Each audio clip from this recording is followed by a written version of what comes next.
Muy buenas noches a toda la gente que nos acompaña en Radio Intensa. Hoy vamos a meternos en un tema que la verdad me tiene atrapado hace semanas. Nos llegó un montón de material, recortes de diarios viejos, testimonios de empleados, foros de internet que explotan con esto. Y todo apunta a un mismo lugar. Un lugar que de día es un templo de la pasión deportiva, pero que de noche parece ser otra cosa. Hablamos de un coliseo moderno, con esas tribunas que se te caen encima, ¿viste? Diseñadas para que el aliento de la gente sea un terremoto. Pero parece que esa misma arquitectura que atrapa el sonido, también atrapa algo más. Atrapa ecos de otro tiempo. Exacto. Y esa es nuestra misión hoy. Vamos a intentar desentrañar qué hay detrás de estas historias que dicen que, cuando se apagan las luces en la boca, el estadio empieza a latir con una vida propia. Es que es el punto de partida perfecto, porque el lugar del que estamos hablando es, por definición, un condensador de emociones.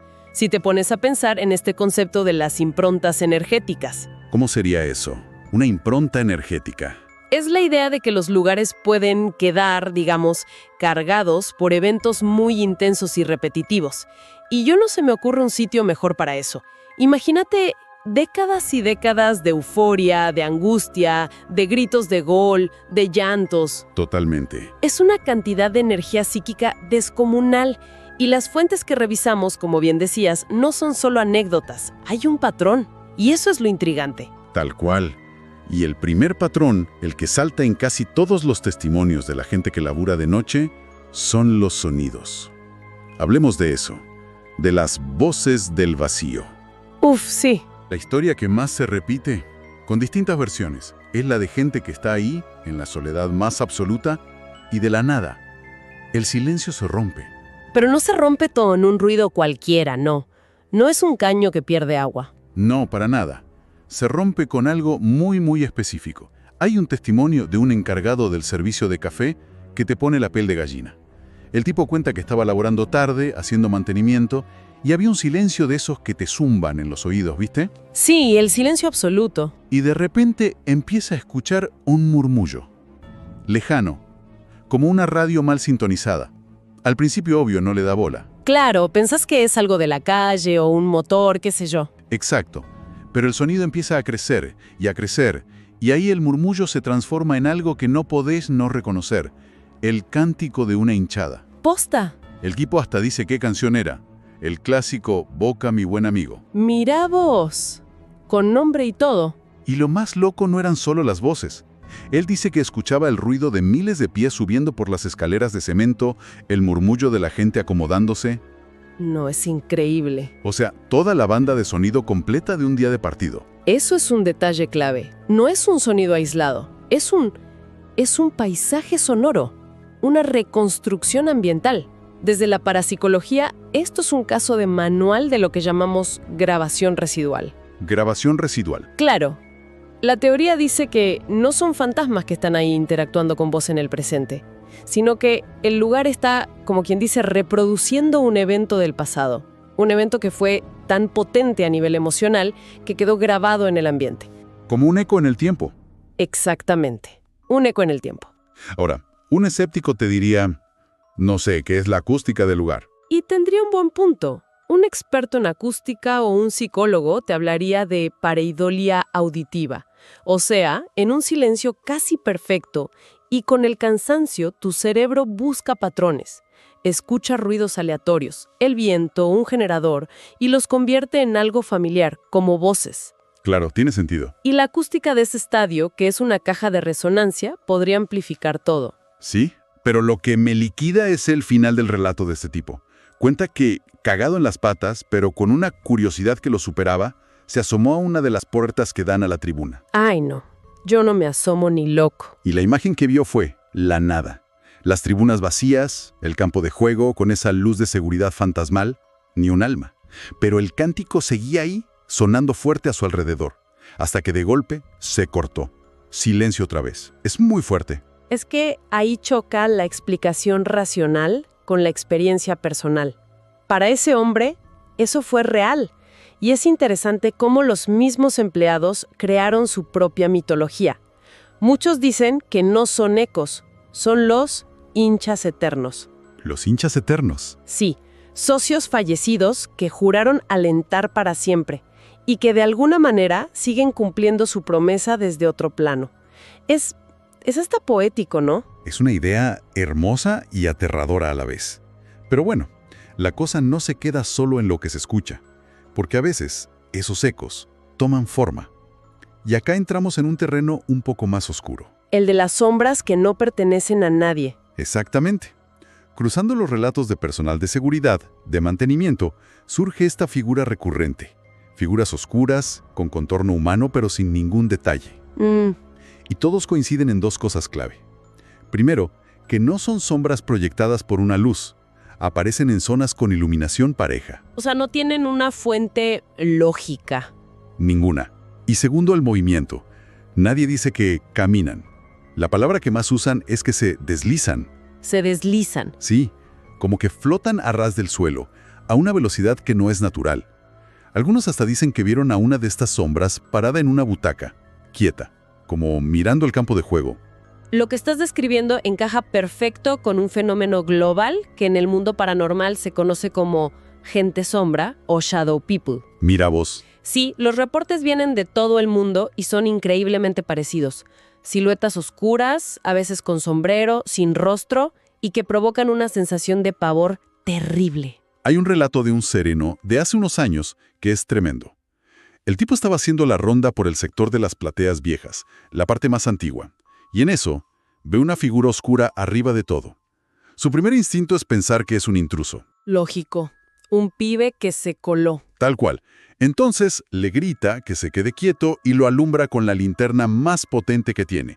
Y acá el relato se va de mambo. La figura, en vez de correr, se estira, se deforma de una manera que él describe como imposible y se mete adentro de la pared.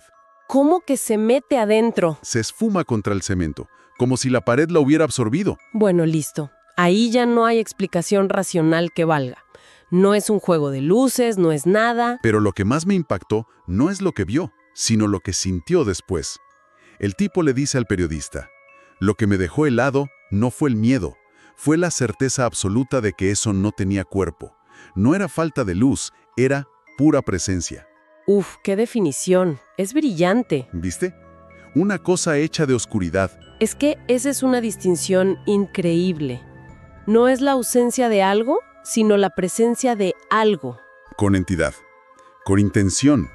Eso lo saca de la anécdota de terror y lo mete en un encuentro con algo ajeno. Totalmente. Igual si a mí me pasa eso a las 3 de la mañana, te juro que rompo el récord de los 100 metros llanos para llegar a la salida. Me imagino que sí. Pero lo increíble es que esto ya dejó de ser un secreto a voces. El fenómeno como que se cansó de esconderse y decidió dar el salto a la fama. Porque estas presencias, o lo que sean, empezaron a salir en la tele. Y ese es el punto de inflexión. Ahí entra la tecnología y el mito se hace viral. Ya no depende de la credibilidad de un testigo. Ahora hay un video que se puede pausar, analizar, compartir. Tal cual. El caso más famoso, que explotó en redes sociales, es durante una entrevista en el campo de juego a una figura muy importante del club. La cámara lo toma en un plano abierto, y de fondo se ven las tribunas vacías. Y de repente, por un pasillo de arriba, pasa algo. Sí, yo vi ese video. Lo analizamos cuadro por cuadro. Es muy desconcertante. ¿Contá qué se ve? Se ve una figura alta, delgada, que parece vestida de blanco y que cruza el pasillo a una velocidad tremenda. Dura un segundo, si llega. Es muy fugaz. Es fugaz, pero es nítido. Demasiado nítido para ser un reflejo en la lente o un insecto.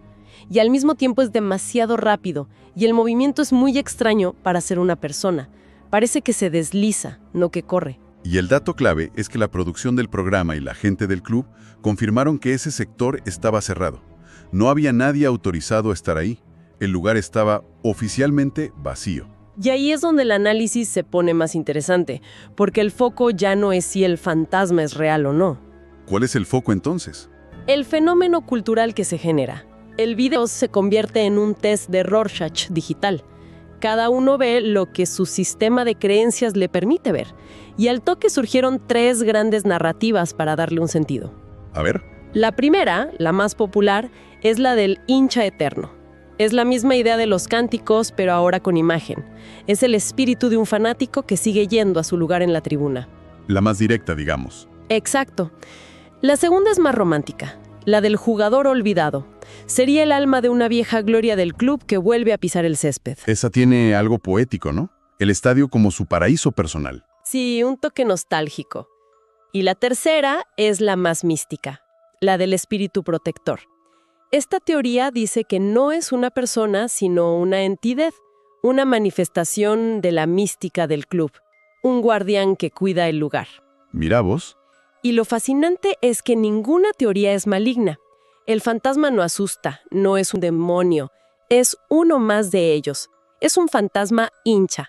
Qué loco cómo una imagen de un segundo desata todo eso.